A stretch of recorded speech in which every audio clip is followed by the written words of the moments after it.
Hello friends, welcome back to Padhai ki पोथी। I hope कि आप सभी स्वस्थ होंगे, मस्त होंगे, बेहतर होंगे और निरंतर अपनी तैयारी के माध्यम से सफलता का मार्ग प्रशस्त कर रहे होंगे। तो स्टार्ट करेंगे आज के सेशन को और लेंगे अपने टॉप 20 की श्रृंखला को जीके जीएस से संबंधित। इससे पहले कि अगर आप चैनल पर नए हैं तो फटाफट से इसे सब्सक्राइब करें, बेल आइकन को प्रेस करें ताकि आगे आने वाली वीडियो की सभी नोटिफिकेशन आप तक पहुँच सकें। आज का हमारा पहला प्रश्न है कि निम्नलिखित में से विश्व का सबसे ऊँचा पठार कौन सा है।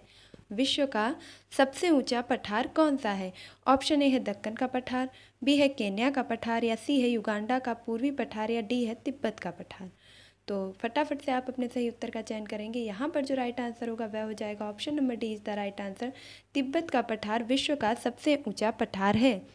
आगे सेशन को स्टार्ट करने से पहले बता देना चाहती हूँ कि ये श्रृंखला आपके सभी कॉम्पिटेटिव एग्जाम के लिए बहुत ही ज़्यादा बेनिफिशियल होने वाली है। लाइक आप टेट की तैयारी कर रहे हो, सुपर टेट की तैयारी कर रहे हो, SSC, MTS, GD, SSC, police, railway, किसी की भी तैयारी कर रहे हो, ये जीके जीएस के क्वेश्चन आप सभी के लिए इंपॉर्टेंट होने वाले हैं। देन अगला क्वेश्चन है कि एस तारापुरा समिति का संबंध किससे है। एस तारापुर समिति का संबंध किससे है। औद्योगिक रुग्णता से है, या बैंकों की एनपीए की समस्या से है, या रुपए की पूंजी खाते में परिवर्तनीयता से है, या रुपए की चालू खाते पर पूर्ण परिवर्तनीयता से है। तो एस तारापुरा समिति जो आई थी उसका संबंध किससे था। यहाँ पर जो राइट आंसर होगा option number C is the right answer. रुपए की पूंजी खाते पर परिवर्तनीयता, option number C is the right answer. Then अगला क्वेश्चन है कि संसद के दोनों सदनों में गतिरोध की स्थिति में यदि लोकसभा का अध्यक्ष और उपाध्यक्ष दोनों अनुपस्थित हों तो संयुक्त बैठक की अध्यक्षता किसके द्वारा की जाएगी। यदि संसद में गतिरोध उत्पन्न हो गया है और जो कि उसकी अध्यक्षता कौन करता है, तो लोकसभा का अध्यक्ष करता है। यदि अध्यक्ष उपस्थित नहीं है तो ये अधिकार किसको मिल जाता है, उपाध्यक्ष को मिल जाता है। मान लीजिए परिस्थितियां ऐसी हो जाती हैं कि ना तो उस समय अध्यक्ष ही उपस्थित है और ना ही उपाध्यक्ष ही उपस्थित है, तो अब जो संयुक्त अधिवेशन की अध्यक्षता है वह कौन करेगा। ऑप्शन ए है राज्यसभा के सभापति, ऑप्शन बी है राज्यसभा के उपसभापति, ऑप्शन सी है भारत के राष्ट्रपति, या ऑप्शन डी है संयुक्त बैठक में उपस्थित वरिष्ठ सदस्यों द्वारा। तो यहाँ पर जो आपका राइट आंसर बनेगा वह हो जाएगा option number C is the right answer. यदि अध्यक्ष और उपाध्यक्ष दोनों ही उपस्थित नहीं हैं तो ऐसी स्थिति में संयुक्त बैठक की अध्यक्षता उस सदन का कोई भी वरिष्ठ अधिकारी या वरिष्ठ व्यक्ति नहीं बल्कि स्वयं राष्ट्रपति के द्वारा अध्यक्षता की जाएगी। ये भी याद रखेंगे कि दोनों सदनों में गतिरोध उत्पन्न जब हो जाता है तो सभा को भंग करने की शक्ति राष्ट्रपति को 85 यानी कि अनुच्छेद 85 के अंतर्गत दी गई है। और यदि लोकसभा और राज्यसभा का एक साथ गठन यानी कि संयुक्त अधिवेशन करना हो तो उसकी जो पावर है राष्ट्रपति को वो अनुच्छेद 108 के अंतर्गत प्रदान की गई है।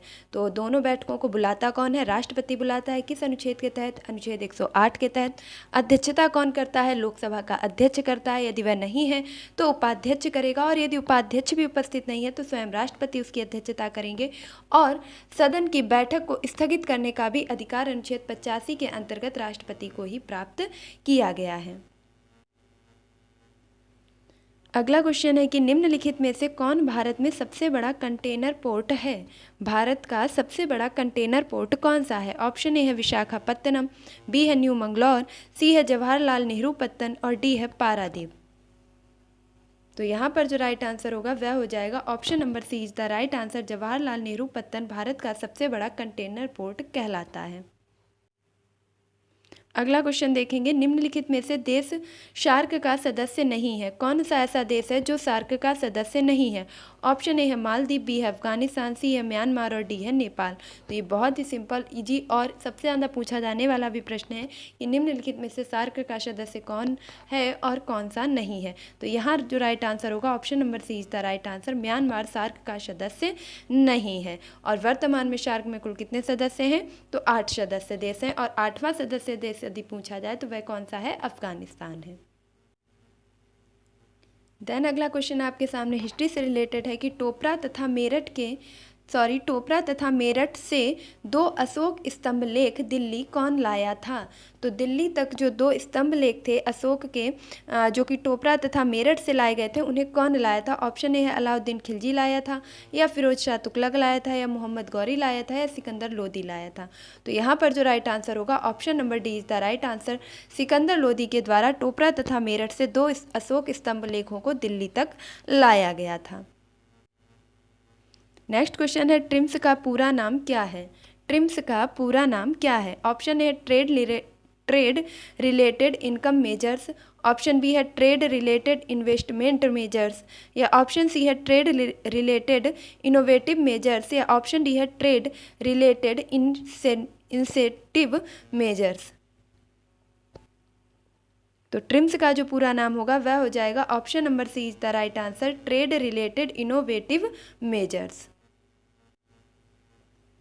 नेक्स्ट क्वेश्चन है कि निम्नलिखित जंगलों में से कौन सा जंगल पृथ्वी ग्रह के फेफड़ों के रूप में जाना जाता है? तो पृथ्वी के फेफड़ों के नाम से हम किस जो है वन को या जंगल को जानते हैं? तो ऑप्शन ए है पूर्वोत्तर भारत के वर्षा वन, ऑप्शन बी है टैगा वन, ऑप्शन सी है टुंड्रा वन, या ऑप्शन डी है अमेजन वर्षा वन। तो यहाँ पर जो राइट आंसर होगा option number D is the right answer. Amazon Varsha one को पृथ्वी के फेफड़ों के नाम से भी जाना जाता है। देन अगला क्वेश्चन देखेंगे। नेक्स्ट क्वेश्चन है कि बंगाल विभाजन के संदर्भ में निम्नलिखित कथनों में से एक कथन सही नहीं है। तो हमें उस कथन को चुनना है जो सही नहीं है। बाकी के 3 ऑप्शन आपके सही दिए गए हैं। तो पहला आपके सामने विकल्प है कि 16 अक्टूबर 1905 को तत्कालीन वायसराय लॉर्ड कर्जन द्वारा बंगाल विभाजन लागू किया गया। तो ये बिल्कुल सही बात है। 1905 में ही लॉर्ड कर्जन के द्वारा बंगाल विभाजन लागू किया गया था, और उसकी तिथि क्या थी? तो 16 अक्टूबर 1905। देन अगला क्वेश्चन है कि बंगाल विभाजन के समय बंगाल का lieutenant governor sir Andrews Fraser था। ये आपका द्वितीय विकल्प है। तो ये भी बिल्कुल सही है कि उस समय जो बंगाल का लेफ्टिनेंट गवर्नर था वह सर एंड्रूज फ्रेजर था। तृतीय विकल्प है कि बंगाल विभाजन के फलस्वरूप स्वदेशी आंदोलन प्रारंभ हुआ था। तो ये भी बात बिल्कुल सही है। बंगाल विभाजन का ही ये परिणाम हुआ था कि स्वदेशी आंदोलन प्रारंभ हो गया था। देन अगला क्वेश्चन है कि 1912 में बंगाल विभाजन को रोक दिया गया था। तो ये कथन आपका गलत है। बंगाल विभाजन को 1912 में नहीं रोका गया था। और ये रोका कब गया था? तो 1916 में जब लखनऊ अधिवेशन हुआ था, उस समय लखनऊ अधिवेशन के समय गरम दल और नरम दल एक हो गए थे, और ये बंगाल विभाजन जो था इसे पूरी तरीके से समाप्त कर दिया गया था। अगला क्वेश्चन देखेंगे।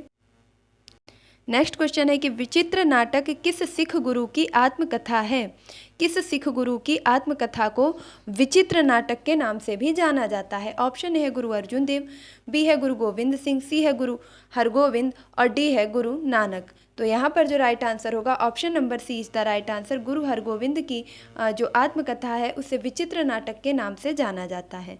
अगला प्रश्न देखेंगे। यहाँ पे थोड़ा इनकरेक्ट हो गया था। आंसर आपका हो जाएगा option number B is the right answer. Guru Gobind Singh की जो आत्मकथा है उसे विचित्र नाटक के नाम से जाना जाता है। अगला क्वेश्चन देखेंगे।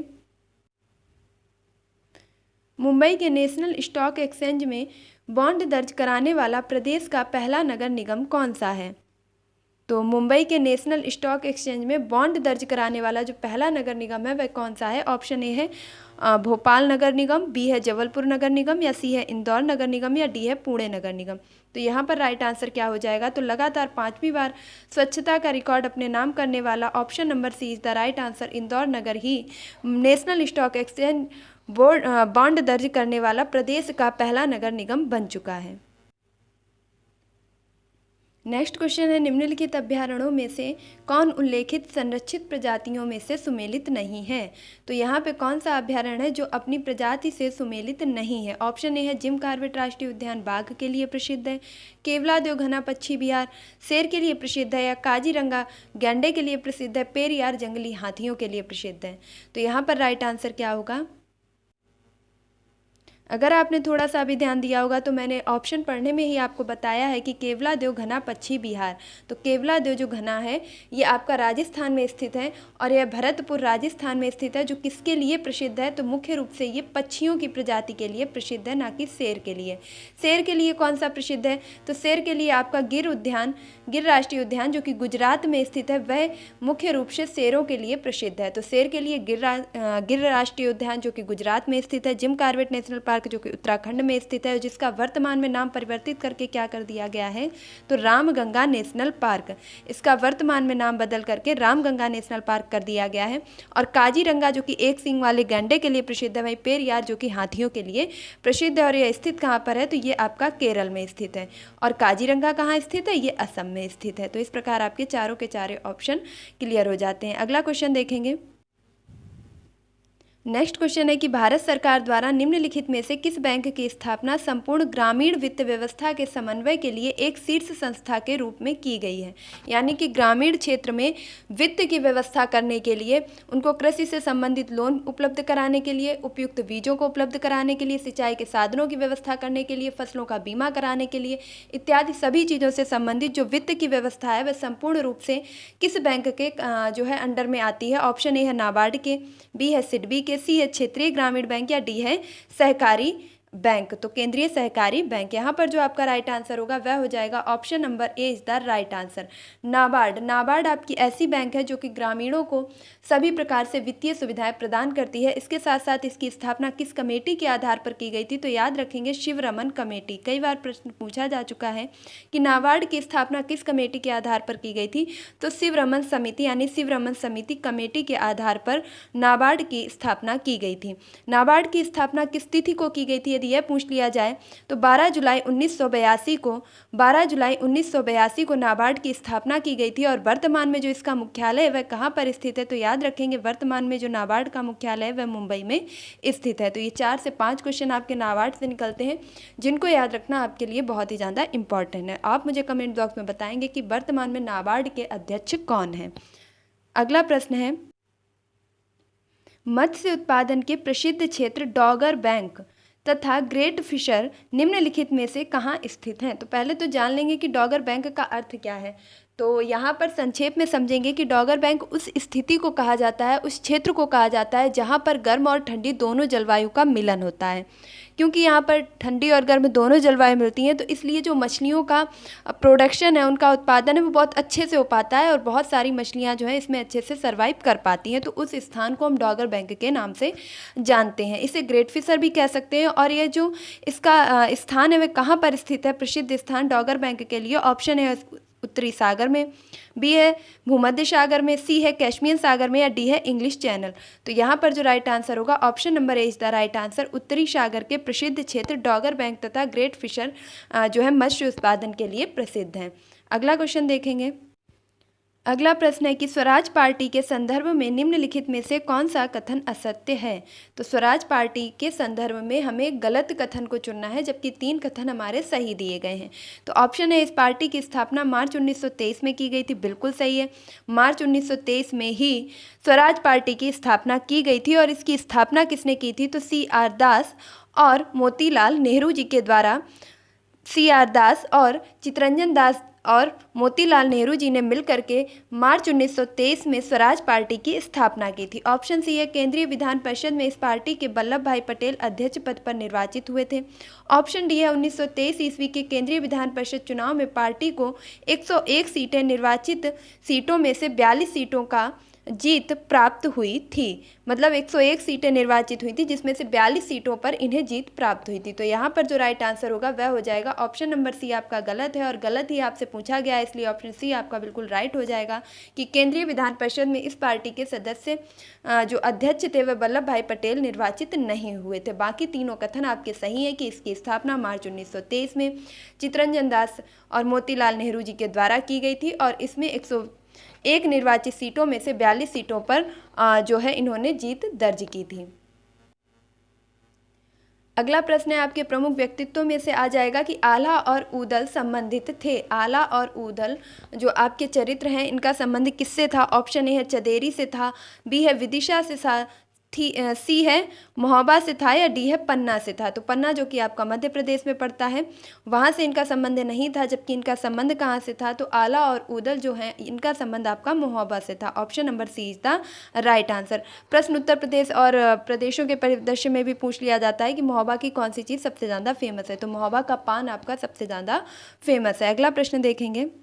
नेक्स्ट क्वेश्चन है कि कोरल रीफ को महासागर का उष्णकटिबंधीय वर्षावन क्यों कहा जाता है। कोरल रीफ को महासागर का उष्णकटिबंधीय वर्षावन क्यों कहा जाता है। ऑप्शन ए है चूंकि कोरल रीफ मुख्य रूप से उष्णकटिबंधीय बेल्ट के पास मौजूद है। ऑप्शन बी है केरल रीफ प्रचुर मात्रा में बारिश की आवश्यकता होती है और उष्णकटिबंधीय बेल्ट की जलवायु की स्थिति उसी स्थिति का अनुकरण करती है। ऑप्शन सी है कोरल रीफ कई प्राणियों और प्रजातियों का समर्थन करता है और उस अर्थ में बहुत समृद्ध है। तो ये आपका बिल्कुल राइट हो जाएगा कि यहाँ पर कोरल रीफ को महासागर का उष्णकटिबंधीय वर्षावन क्यों कहते हैं। तो इसलिए कहते हैं क्योंकि जो कोरल रीफ है वह कई प्राणियों और प्रजातियों का समर्थन करता है और उस अर्थ में बहुत समृद्ध होता है। अब कोरल रीफ के भी बारे में जान लीजिएगा थोड़ा सा कि समुद्र में जो आपके कोरल होते हैं, कोरल को कह सकते हैं जो शैवाल होते हैं, तो वो मर जाते हैं और जब वो मर जाते हैं तो एक के ऊपर एक चिपकते चले जाते हैं, चिपकते चिपकते चिपकते चिपकते एक बहुत बड़े पठार का पर्वत का रूप समुद्र के अंदर ही ले लेते हैं। उन्हें हम कोरल रीफ के भी नाम से जानते हैं, जिसका जो सबसे बड़ा उदाहरण है वह है आपका ग्रेट हिमालयन, जो कि आपका ऑस्ट्रेलिया में स्थित है। अगला प्रश्न देखेंगे, भारतीय संविधान के अंतर्गत निम्नलिखित में से किस अनुच्छेद के तहत संसद को राज्य सूची के विषय में संदर्भ में विधि बनाने की शक्ति मिलती है। तो ऐसा कौन सा अनुच्छेद है जिसके तहत राज्य सूची जो है अपने विषय को बना सकती है, अपने विषय में प्रावधान कर सकती है। तो यहाँ पर राइट आंसर क्या होगा। ऑप्शन ए है अनुच्छेद 248, बी है 246, सी है 245 और डी है 249। तो option number D is the right answer. अनुच्छेद 249 के तहत राज्य सूची अपने विषयों को जो है निर्धारित कर सकती है और उनको बनाने की उससे शक्ति प्रदान की गई है। अगला क्वेश्चन है, फेमा है क्या। तो विदेशी मुद्रा प्रबंधन अधिनियम। तो विदेशी मुद्रा प्रबंधन अधिनियम फेमा को कब लागू किया गया। ऑप्शन ए है 1991 यानी कि 1991 में, 1997 1997 में, 2000 सन 2000 में, 2007 यानी 2007 में। तो option number C is the right answer. FEMA यानी कि विदेशी मुद्रा प्रबंधन अधिनियम को सन 2000 में लागू किया गया था। और आज का हमारा जो लास्ट प्रश्न है वह है कि आइसोथर्म निम्नलिखित में से कौन सी रेखा कहलाती है।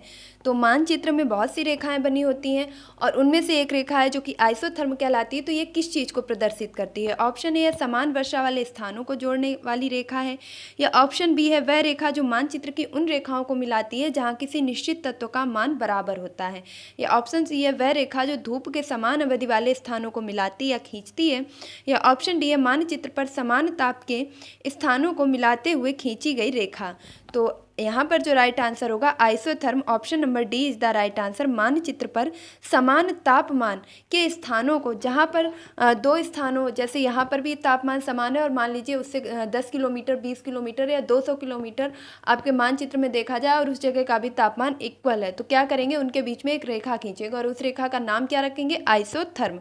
तो समान ताप वाली रेखाओं को मिलाने वाली जो रेखा बनती है मानचित्र पर उसे आइसोथर्म के नाम से जाना जाता है। और इसके पहले भी चैनल पर आपको मानचित्र की सभी रेखाएं ट्रिक के माध्यम से बताई जा चुकी हैं, तो आप प्लेलिस्ट में जाकर के उसे देख सकते हैं। तो आई होप कि आज का वीडियो आपको जरूर पसंद आया होगा। आज के हमारे 20 क्वेश्चंस कंप्लीट होते हैं। मिलती हूँ अपने नेक्स्ट वीडियो में, तब तक के लिए खुश रहिए, मस्त रहिए, पढ़ाई में निरंतरता बनाए रखिए, फिर माता पिता गुरुजनों का सम्मान कीजिए, पढ़ाई की पोथी को सपोर्ट कीजिए। और अगर आपको वीडियो अच्छा लगा है तो प्लीज़ इसे लाइक कीजिए, शेयर कीजिए, और अगर आप चैनल पर नए हैं, आपने अभी तक इसे सब्सक्राइब नहीं किया है तो फटाफट से इसे सब्सक्राइब कीजिए, बेल आइकन को प्रेस कीजिए। Thank you for watching this video. धन्यवाद।